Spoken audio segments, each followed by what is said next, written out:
Okay, my presentation titled Digital Disruption and the Changing Press Labor Practice. And I will discuss about what has happened in Indonesia, how the emergence of digital technology has impacted press industry business model, and after that, how it's impact the journalist working condition.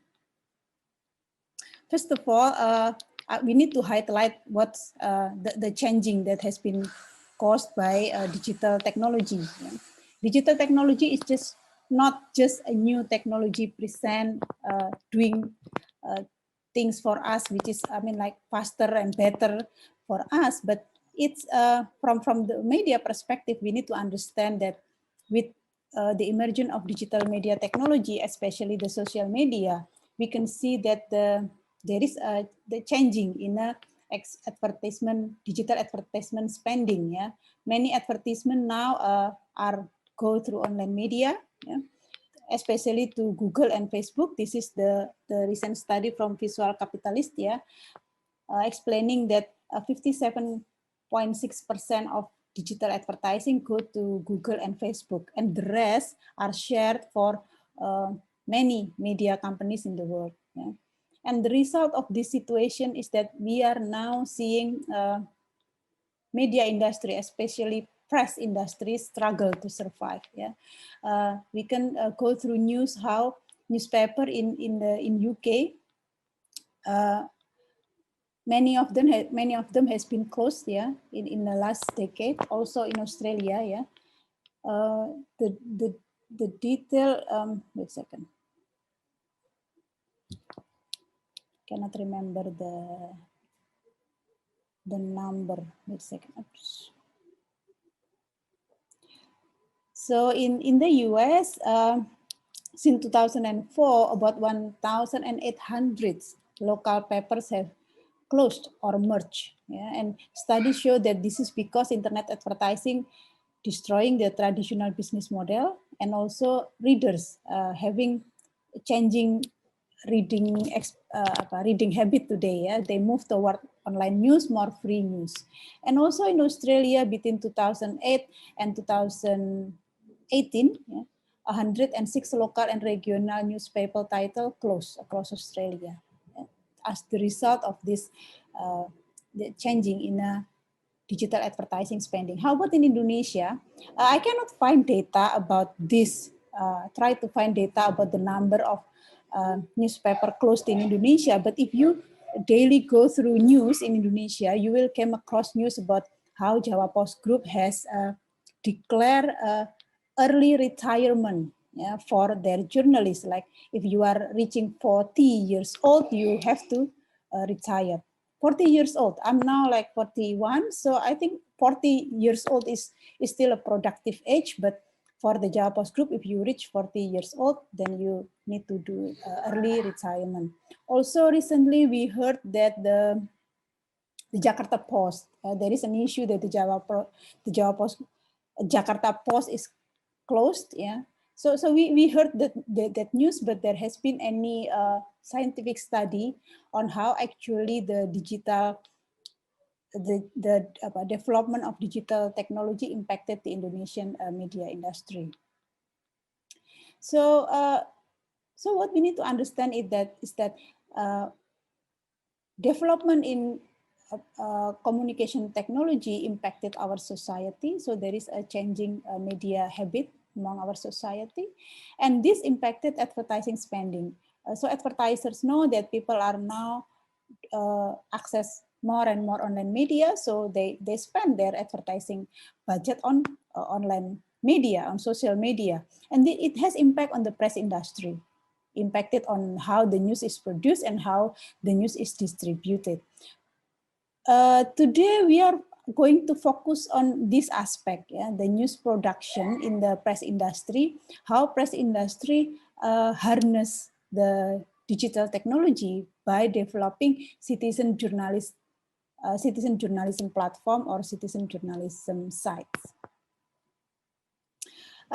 In Indonesia, if we talk about citizen journalism platform, there is the two well-known platforms are Kompasiana, belong to Kompas Gramedia Group, and Vivalog or Vlog, yeah, belong to Visimedia Asia or Bakri Group. In Kompasiana providing blogging space that member they can create an account and then they can produce content on Kompasiana.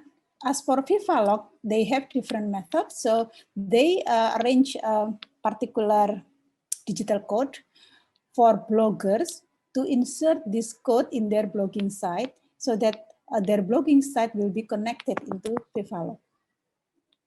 But basically, the business model of Kompasiana and Vivalog are similar. They harness user-generated content.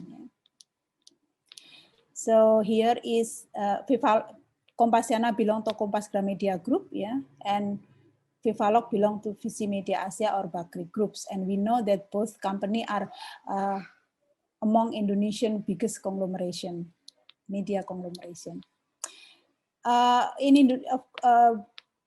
But if we compare again, of course, Kompasiana is much more well known, yeah, among Indonesian people. First of all, it's belong to Kompas Gramedia Group, yeah. Many study refer to this group as a veteran player, yeah, and the largest press company in Indonesia. Kompas itself, the print version of Kompas has been the largest selling daily, yeah. And Kompasiana has been addressed by scholars as the most extensive citizen journalism initiative in Indonesia. So if we, in my study, I define citizen journalism platform as a type of blogging space or blog aggregator developed by press companies to facilitate ordinary netizen or citizen journalists in producing and sharing user-generated news, opinion, and story freely and for free, yeah. So at liberty and voluntarily. It sounds good, yeah. We have a platform that facilitates freedom of expression. People can share their understanding, their thinking, their knowledge, yeah, through this kind of platform. But there is a concern on the practice of citizen journalism platform. Here I quote from Hughes and Marjorie Banks, who argue that one has to consider the worldwide trend toward outsourcing of free labor in the creative industry to consumer, which practices in the news sector generally group it under the banner of citizen journalism. So despite acknowledging the potential of citizen journalism to increase freedom of speech, we also need to balance our understanding on the fact that this is an outsourcing practice in the press industry, yeah, outsourcing of free labor. So besides, this is a practice of journalist outsourcing, it's also a practice of journalist casualization. And talking about journalist casualization in Indonesia, we need to understand that this practice of journalist casualization is not only happen now. Yeah, this is not a new labor practice in the Indonesian press industry. It has implemented by press industry long before the internet and the social media technology arrive. Yeah, so in Indonesia, for the press company to produce news, they hire professional. They have to produce online news. They develop professional journalism sites. Yeah, those who contribute to write in these sites are professional journalists. Yeah, we call it in Indonesia wartawan. Yeah, professional journalists. But we have to understand that in journalists there are two type of journalists in Indonesia: editors and journalists. Yeah, editor can be apa? We can it is certain that editor are employed journalists. Yeah, they have a full-time contract with the press company, yeah, for editors. But as for the journalists, there are two types of journalists in Indonesia. Those who are employed, so have a full-time contract with the company, we call them wartawan, yeah. But there are also those who are actually casual workers. Yeah, these journalists, they are not working they don't have full time contract with the company, yeah, but they work casually. Yeah, so this casual worker used to be called in Indonesia as correspondent, contributor, or stringers. Yeah, you can go to news and browsing news about correspondent, contributor, and stringers in Indonesia. Yeah. What we need to consider about the existence of correspondent, contributors, and stringer are these journalists, they got no basic regular salary. Yeah, they paid only based on published news reports. So, for example, if they wrote 10 articles today, but only those who are published got paid. So, if not, they don't get paid for the whole paper they produce. Only those who are published by the press company. And more importantly is that there is no structured career path for these casual journalists. Yeah. Regardless the fact that many of them have worked for the press companies for more than a decade. So you can imagine someone working 10 years or more than that, but still their position are a casual worker. So it's journalists in Indonesia realize this practice as not is harmful for them. So for example, here, this is a strike led by AJI, the Indonesian Independent Journalist Alliance. Here we see like an activist protest about the rights for contributor. Contributor, this is the casual worker, which I has mentioned before. Yeah.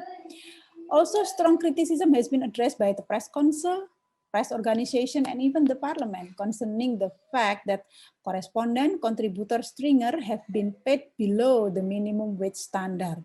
And this is violates the manpower law, ya, the Indonesian Undang-Undang Ketenagakerjaan Indonesia. Ya.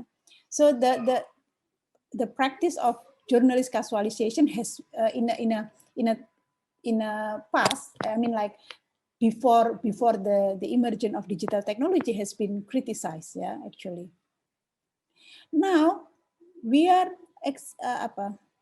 experiencing the digital technology, and this new technology offer opportunity for press company to develop citizen journalism platform. Yeah, citizen journalism platform that allows citizen journalists to write and upload their user-generated content.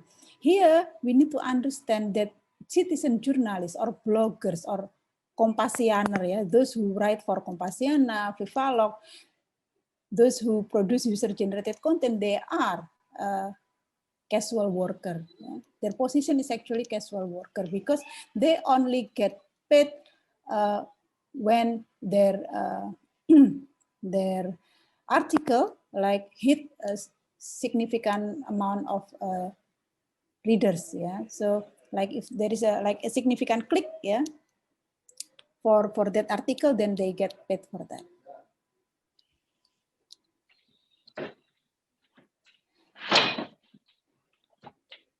But if the practice of journalist casualization has been criticized in the past, I mean, like the practice regarding contributor, stringer, and correspondent has been criticized, but there is so far there is tend to be lack of criticism regarding this practice, yeah, regarding citizen journalism platform and the casualization of writers' tasks.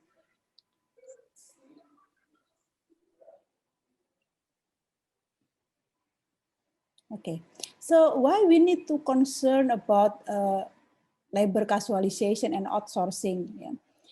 Labor casualization and outsourcing is not only happen in the media industry, it is a current trend in any industrial sector. Yeah, the current trend in industrial employment is thus toward the trend is that the company keep try to reduce their labor costs through rationalization of workloads, modernization of technology, and also casualization of employment relations. So this is like the trend in any industrial sector. Yeah. Okay, I'm sorry. just a bit pause. Another concern regarding labor casualization and outsourcing is that there is it has a potential to inhibit unionization. So, if we talk about labor, we need to understand the importance of unionization.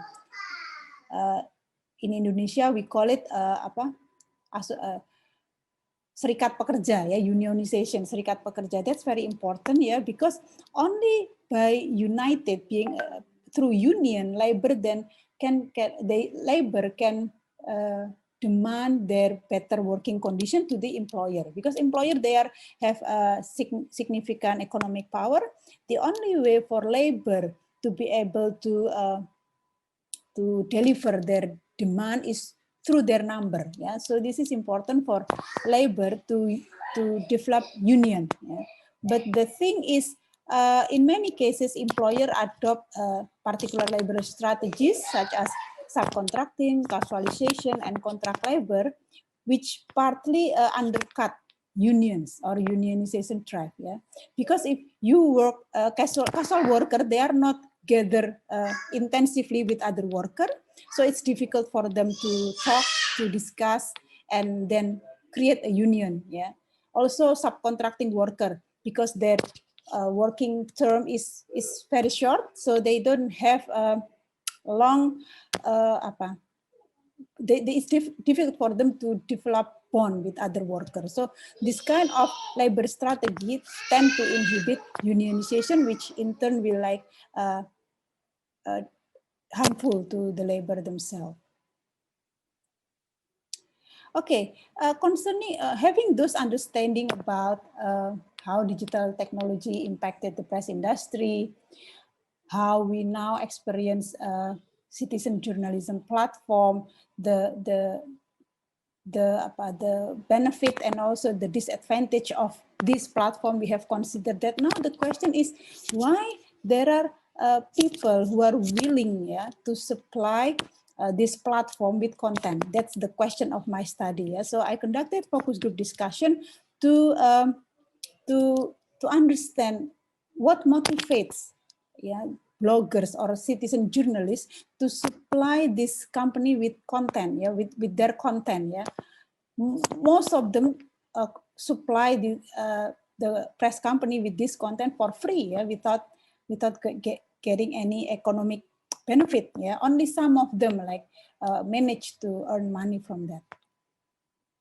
Okay, so through my focus group discussion, my findings shows that first, this is what surprised me during my focus group discussion. Actually, randomly, I choose bloggers or citizen journalists who has extensive number of article published in a citizen journalism platform. So I choose them randomly, but I end up having most of my informant in this focus group discussion. They are actually employed journalists. This is surprised me. So I don't expect to have those who are before employed journalists being my informant in this focus group discussion. I thought it's just like people who don't have job and then okay, I will do this for fun, things like that.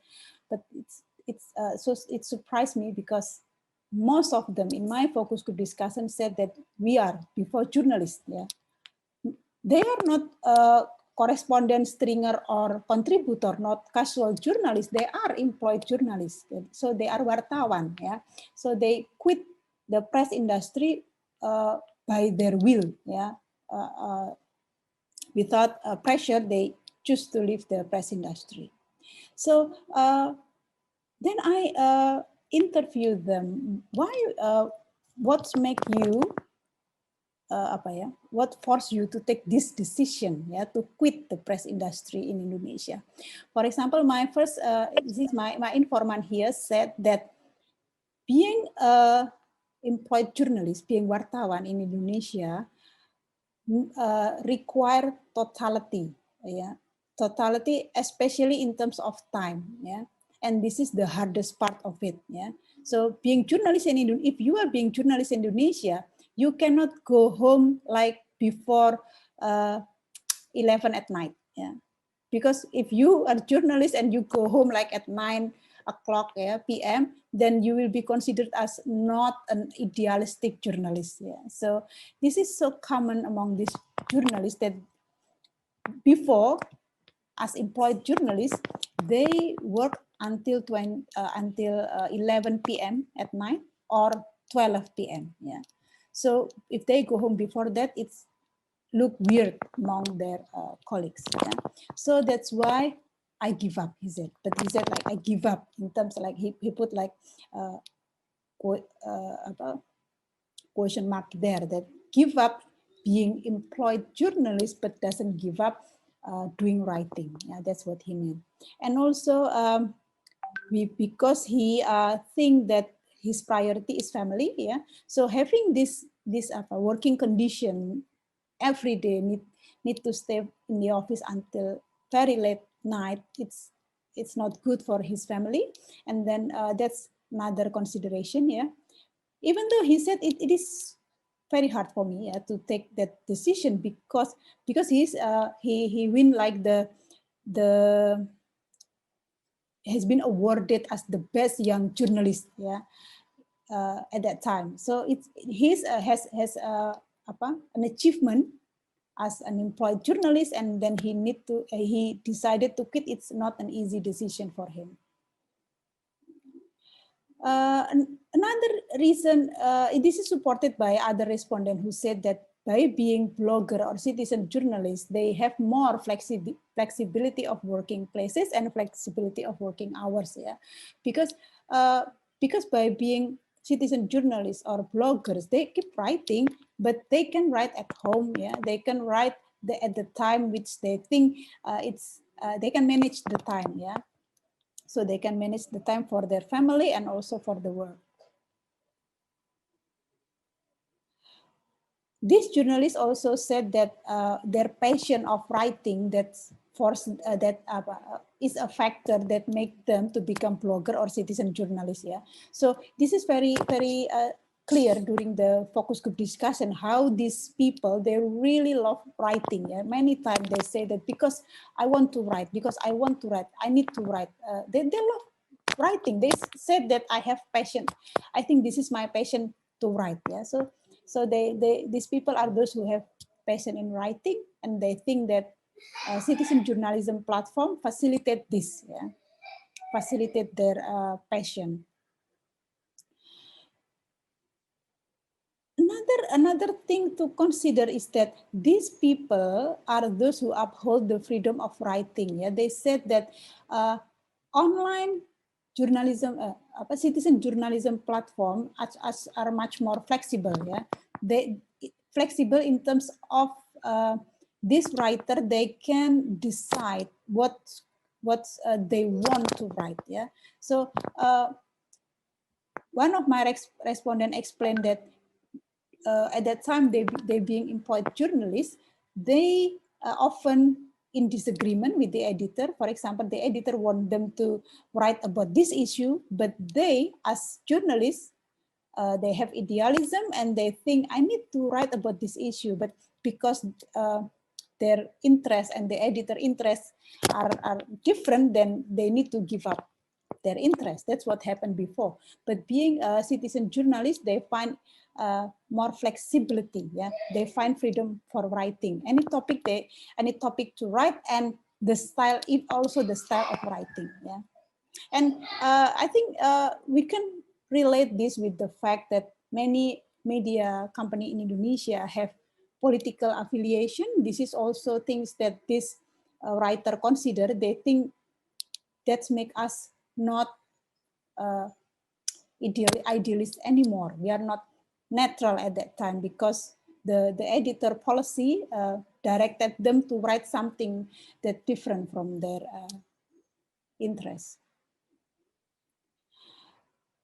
Respondent also mentioned about how they concern the professionalism of employed journalists. Yeah, so this is one of my respondents said that I quit being employed journalist because I see the practice in the press industry, where many journalists do the copy paste strategy for news. Yeah, it's very often now that we find news from different media outlets, but we having the exactly 100% the same content, yeah, the same title, the same body, everything is the same, yeah, between different platform. Yeah, it's very common, we see it too, and they think that's not idealistic. Yeah, and he saw that very rarely employed journalists today who are really willing to write from a different angle. Yeah, reporting the same event but from different angle with different style of writing is very different. Yeah, digital technology allow journalists to do copy paste of journalism content, and he think that's not idealistic. Also, he concerned about the practice of bribery, yeah, bribery among employed journalists. Yeah.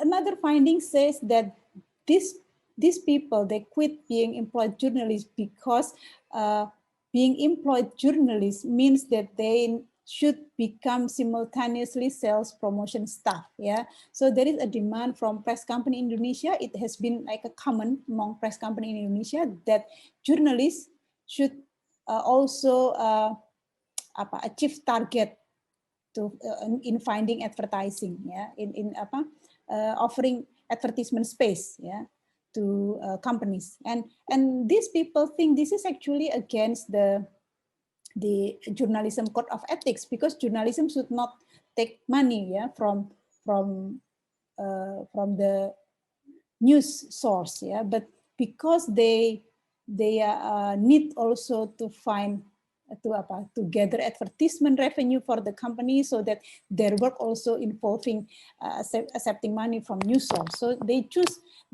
were forced to choose news source which has potential to support the press company with advertisement. So this is the critics from this journalist, yeah, and this is very common among in Indonesian press industry. And in Indonesia, actually, uh, those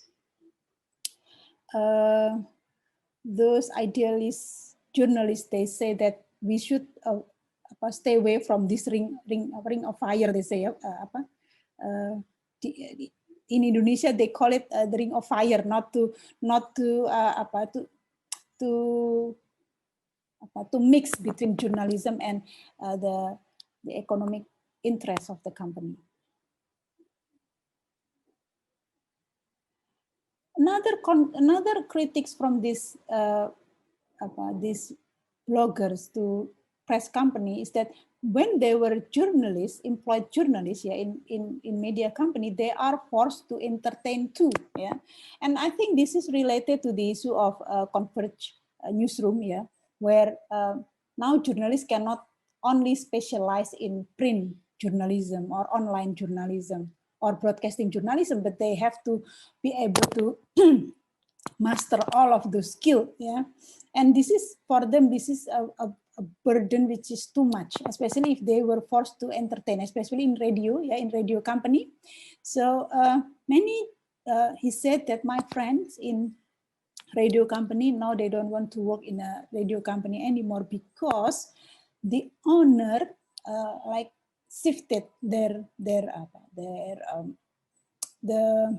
shifted the core business of the company from news company to become radio entertainment. So the journalists who used to gather news, yeah, reporting news, they now should be able to create entertainment content, yeah. So yeah, I think this issue related to how the journalists are forced to master many skill, yeah, from journalism skill to entertainment skill, are related to the issue of converged newsroom. Yeah, we know that the emergence of digital technology, the internet, has created a new business model for the press industry. We call it converged newsroom. Yeah, and the journalists finally found that convert newsroom, for them, that's mean exploitation. Yeah, it's more of exploitation rather than beneficial to them. So you can browse the news how journalists, they go on strike against the practice of convert newsroom in Indonesia, because they need to master many skills, yeah, from print journalism skill, and then radio journalism skill, also the broadcasting journalism skill. But that so their job is increased, but their welfare, their salary is not increased that much. So they think that this is an exploitation practice in the name of converged newsroom. Yeah. Here the news is the Indonesian Independent Journalist Alliance claim media convergence as haram. Yeah, haram in haram, if we translate to English, mean religiously forbidden. Yeah. So how the media group respond to this? Yeah, a study by Aji revealed that manager of Kompas Gramedia Group, VC Media Group, MNC, and also Tempo actually agree that converged newsroom in a press company can be a reason for journalists to demand better welfare. Yeah, but they say that they need to deliver the demand through their association. So the thing is that the practice of converged newsroom has been applied, but the welfare of journalists themselves is not yet increased.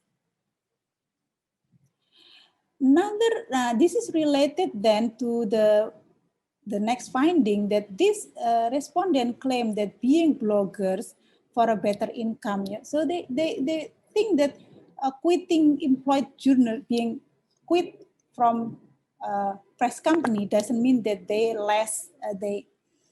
economic condition are less. They say that they still earn money from being bloggers or citizen journalists. Yeah.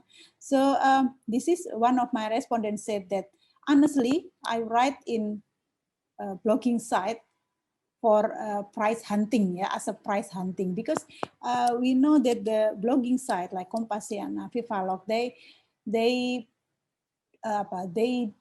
offer blogging competition. Yeah, so if someone can write particular topic and it can generate significant readership, then they will get the prize. Yeah, so he think this is more of hunting the prize. Yeah, writing in a citizen journalist platform. Also, another informant said that beside the blogging competition, so beside the like lomba, beside the competition, the Kompasiana also have a program called K Rewards. Yeah, so this program means that the company will provide a prize for those writers. Yeah, so during a month, the readership of their article will be counted by the algorithm system of the platform, and then those who reach significant readership, then they will have the rewards from Kompasiana. And interestingly, one respondent even got new car just for writing one page article. Yeah, he got a brand new car. He win a brand new car. Yeah. So this blogger claimed that being citizen journalists or bloggers doesn't mean that they earn less income from employed journalists in Indonesia. They think that they get better working condition. Yeah, they can manage the time, the place to work, but they still get significant significant income from this. Yeah. So we need to consider, is this mean that the salary of employed journalists is too low, is so that by being blogger you can get more than that. Yeah. And this, I think the press council need to really concern about the welfare of journalists in Indonesia. And these writers also pointed out that press company are prefer our works. Yeah, so press companies, they prefer bloggers' work rather than employed journalists' work. This is I think this is related to the new business model that now become more and more common in Indonesia. How press industry tend to harness the work of bloggers or freelancers, yeah, or casual workers, rather than employed full-timer journalists. Yeah, this is a study from my student Renanta Rizka, still working on her research about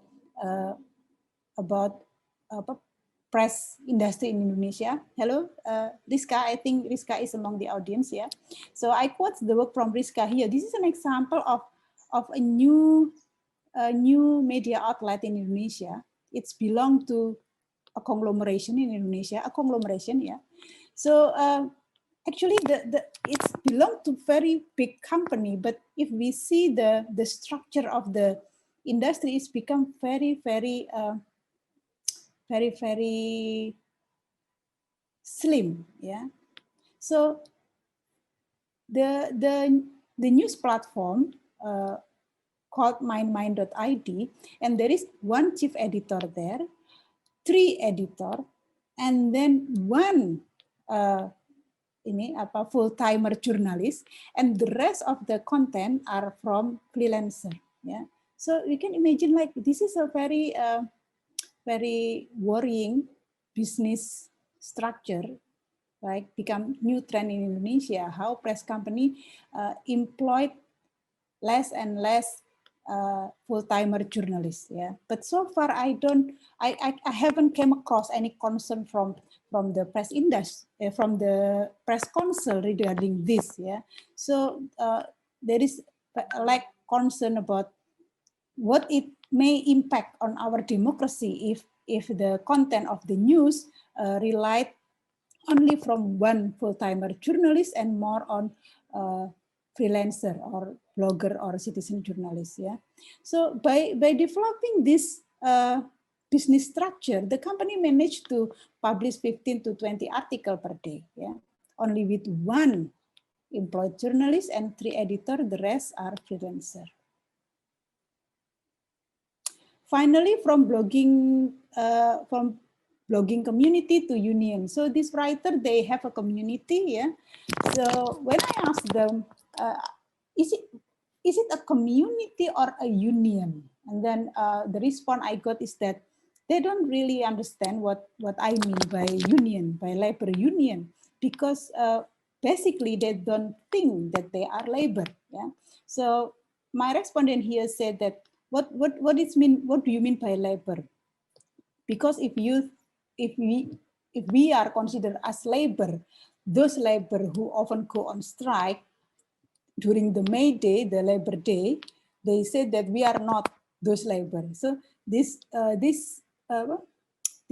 casual worker, they don't think themselves as labor, and this is not only among this blogger or citizen journalists, even among employed journalists, there still lack very low awareness that they are labor. Yeah? So I interviewed the chairman of the Indonesian Independent Journalist Alliance, the chairman of AJI.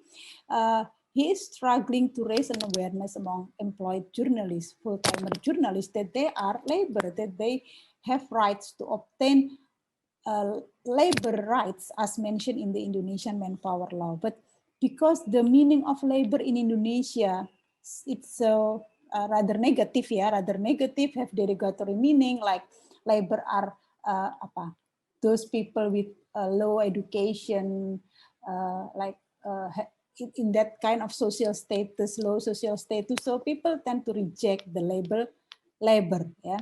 So because this writer, they don't think they are labor, they don't consider they need union. Yeah, what they have is community, yeah? And the community is more for comfort. Yeah? That's what they said. And if we talk about union is about not about comfort. Union is about struggle. Union is about empowerment, activism. It's a different approach. Yeah.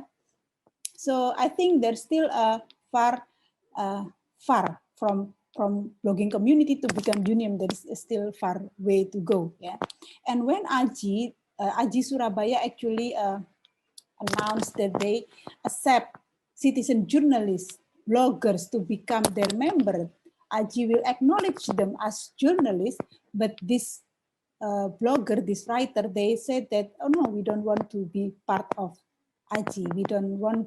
We don't think we need to be part of AJI. Yeah.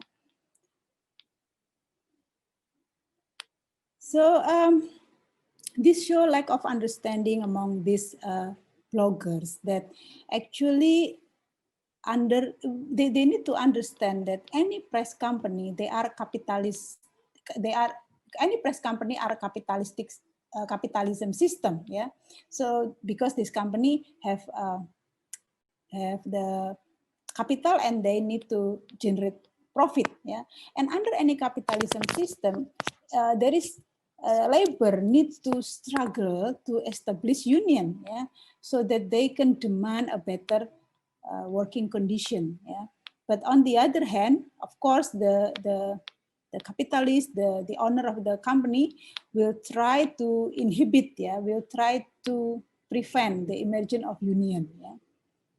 And this is also this issue has been also mentioned by the chairman of AJI that even in the press media company, it is very hard to develop union. First of all, because the journalists, the employed journalists themselves, they don't think they are labor, and also because the owner of the company tend to prevent the establishment of journalist union. Finally, my study also find lack of understanding among these bloggers about the legal problem of being citizen journalists. Yeah, so they don't they because they think as long as we know how to write, as long as we understand journalism standard, it is safe for us. Yeah. Until one of them, the most silent respondent during my focus group discussion said that being bloggers mean our position prone to the Indonesian ITA law, yeah, that we are not protected by the press law. Yeah. So even though the Indonesian press law said that journalists are people who regularly carry out journalistic activities, yeah, but doesn't mean that citizen journalists are straight away acknowledged as journalists. Yeah, even though these citizen journalists they regularly carry out journalistic activities, but in Indonesia they are not acknowledged, not being acknowledged as journalists in Indonesia. Yeah. So even the press council stated that citizen journalists are not protected by law. Yeah. The press council has not yet categorized it as part of journalism. Yeah? So it's difficult for press council to provide legal protection.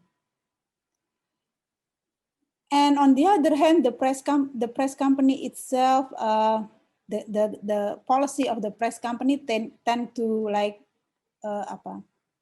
take no responsibility of whatever legal problem related to the writers. Yeah, so any legal problem related to the content uploaded by the writer are the responsibility of the writer themselves. Okay, I think that's all that I need to present today, and then we can start by question and answer.